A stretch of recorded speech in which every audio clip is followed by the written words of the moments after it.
Continuemos. Federico II de Prusia o Federico el Grande. Reorganizó el ejército prusiano, hoy Alemania. Triunfó en la Guerra de los 7 Años. Esta guerra fue la primera a gran escala, porque se crearon dos grupos o bloques y participaron varios continentes. En un primer grupo se encontraba Prusia, Gran Bretaña, Portugal, y en el otro grupo Austria, Francia, el Imperio Ruso y España. Los ganadores: Gran Bretaña firma el Tratado de París y obtiene territorios en América, Asia y África.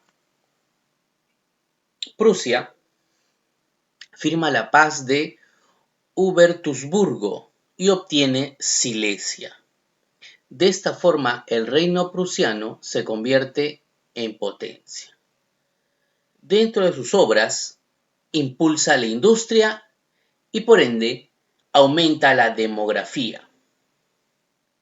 Aquí podemos observar la imagen de Federico II. Lleva el apelativo del Grande por ser un gran gestor bélico. Y aquí podemos observar una de las imágenes de la Guerra de los 7 Años. Y en los dos gráficos observamos el territorio que ganó, que era Silesia, y en la actualidad Silesia forma parte de Polonia. Emperatriz Catalina II, la Grande de Rusia. De origen alemán, se casó con Pedro III. Lamentablemente la pareja no se llevaba bien. Ella consideraba que su esposo era muy caprichoso y no se le ocurrió otra mejor manera que darle un golpe de estado, que se desarrolló en el año de 1763, aduciendo lo siguiente: para la defensa de la ortodoxia y la gloria de Rusia. Tras esto, Pedro III fue obligado a abdicar, es decir, dejar el poder en favor de su esposa, y luego fue asesinado. De esta manera, Catalina asume el poder. Obras: fomentó el desarrollo económico, alentó el comercio y promovió el asentamiento de la población de las zonas que no tenían tantos habitantes. Para eso, no solamente apoyó la migración de los propios rusos, sino también de extranjeros. Cabe resaltar que Rusia es uno de los países más grandes del mundo y por ende su extensión es muy amplia. Aquí podemos observar la imagen de Catalina II, la Grande de Rusia. Carlos III de España, que lo podemos observar en la imagen. Realizó varios cambios en España, por lo tanto, recaudó dinero, y una de las mejores maneras fue la creación de la Lotería Nacional. Así es como lo oyes, chicos. Ya la lotería existía. Fue uno de los juegos de azar más populares de España. Tiene una tradición centenaria y un gran arraigo en la sociedad. En 1767 se expulsó a la Compañía de Jesús de España. Recuerden que también se les conocía como los jesuitas, de toda España y sus dominios. Carlos III aducía que lo realizaba para desarrollar una reforma en la enseñanza que iba a ser dirigida hacia la ciencia y la investigación. Debido a diversos impuestos aconsejados por el secretario de Hacienda, cuyo nombre era Esquilache, el pueblo y el clero estaban descontentos con él. Cuando se impuso cambiar la forma de vestir, capa corta y sombrero de 3 picos, como lo puedes observar en la imagen, se dio el motín de Esquilache, cuyo resultado fue el destierro de este personaje. Te explico. En este caso, Esquilache era el secretario de Hacienda del rey. En palabras comunes, era su consejero. Y ese personaje aconsejó varias reformas que lo que trajeron a España fue hambre al pueblo.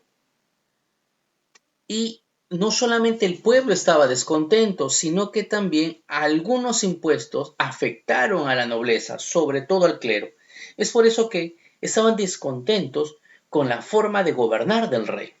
Pero como no podían ir en contra de él, se enfocaron el ataque a su secretario de Hacienda. Es por eso que se dicta la última reforma, que consistía simplemente en la reforma de vestir, cambiar de forma de vestir, como lo podemos observar en la imagen. Acá Carlos III tiene capa corta, ya no le cubre toda la pierna, y un sombrero de 3 picos. Esta fue la gota que rebasó el vaso, y por ende, el clero dirige una protesta masiva en contra de este secretario de Hacienda. Y el resultado fue que Carlos III no tuvo otra salida que desterrar a su ministro. También tenemos que tener en cuenta, chicos, que la expulsión de la Compañía de Jesús afectó directamente a nuestro territorio, ya que en ese entonces todavía nosotros formábamos parte del Imperio Español, porque no se había creado el país, la República del Perú. Y los efectos de la educación también lo percibimos aquí. A continuación te invito a que puedas observar el siguiente video. Hola, ¿qué tal? ¿Cómo les va? Hoy vamos a hablar sobre el despotismo ilustrado. El despotismo ilustrado es un régimen político que caracterizó el siglo XVIII, cuyo lema era todo por el pueblo pero sin el pueblo. El despotismo ilustrado se enmarcaba dentro del absolutismo, pero usando las ideologías de la Ilustración para mantener la monarquía absoluta que imperaba desde el siglo XVI. El despotismo ilustrado, también referido como absolutismo ilustrado, se consideraba una fase posterior al absolutismo, donde el monarca concentra todo el poder que es considerado un derecho divino. Continuemos hablando sobre las características de este despotismo. Una definición razonable puede ser logrando haciendo mención de las características centrales que le dan forma al concepto. Esta parte de la historia, también conocido como despotismo o absolutismo benevolente, describe una forma de gobierno del tipo de concentración de poder en la autoridad política. Otra de las características es que el despotismo ilustrado está claramente asociado con sistemas monárquicos ilustrados, los que se sustentan en la racionalidad del gobernante, a la que interpretan como benevolencia. Otra característica es que describe así a un gobierno racional, ilustrado, letrado, civilizado e instruido, que es una herramienta para el combate a la ignorancia y a los prejuicios. Es una autoridad cuya misión es educar e ilustrar al ciudadano. Continuemos particularmente con un breve resumen de esta etapa de la historia. Bien. El despotismo ilustrado fue una forma de gobierno que existió durante la época de la Ilustración. Se trató de un concepto político que se desarrolló dentro de las monarquías absolutas, que incluyó la adaptación de ciertas ideas filosóficas provenientes de los pensadores de la Ilustración más famosos al ámbito político. Los monarcas que gobernaban bajo esta forma de gobierno mantenían el mismo sistema social que existía con el antiguo régimen, pero además intentaban enriquecer a sus pueblos desde el punto de vista cultural. El término despotismo ilustrado se conoció también como despotismo benevolente o absolutamente ilustrado. El surgimiento del despotismo ilustrado se explicó como la falta de voluntad revolucionaria que movía a los filósofos ilustrados, ya que aunque se encontraban disgustados con el rumbo de la sociedad y criticaban la política de esta época, no querían luchar por el cambio rotundo, pero sí se enfocaron en promover un cambio pacífico que estuviera guiado y dirigido por los monarcas. Los monarcas que gobernaron bajo este movimiento fueron llamados déspotas ilustrados. los cuales eran reyes que gobernaban con poder absoluto sobre sus pueblos. Muchos de ellos tomaron algunas ideas de la Ilustración, pero solamente lo que consideraban más convenientes, con la única finalidad de que los ayudaran a mantener el poder.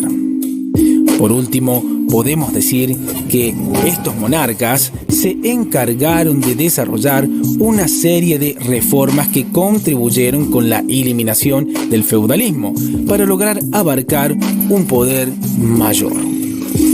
Continuemos hablando sobre estas reformas que aplicaron estos monarcas. Bien, principalmente las acciones de los monarcas fueron las siguientes: la urbanización y posterior modernización de las ciudades, como también la protección de la agricultura por medio de la construcción de pantanos y canales, también la construcción de monumentos y el uso del alumbrado público, también la introducción de reformas judiciales, entre las que se suprimió la tortura como método de investigación y la creación de centros educativos y universidades para mejorar la escolarización. También debemos destacar que debido al rechazo por la libertad política, que era una de las ideas más importantes y renovadoras de la Ilustración, estos monarcas comenzaron a ser vistos como personas contradictorias y enemigos del movimiento que aprobaban. Esta fue una de las causas que contribuyó a la eliminación de este tipo de gobiernos, ya que esa burguesía ilustrada, que apoyaba totalmente la Ilustración, se había convertido en una enemiga del absolutismo, que planeaba una revolución con la cual lograrían alcanzar la libertad de la sociedad. Esto ha sido todo por hoy. Como siempre les decimos, chequeen los videos de nuestro canal, que seguramente les serán de muchísima utilidad. Hasta la próxima. Gracias chicos, espero que les haya gustado. Hasta siempre.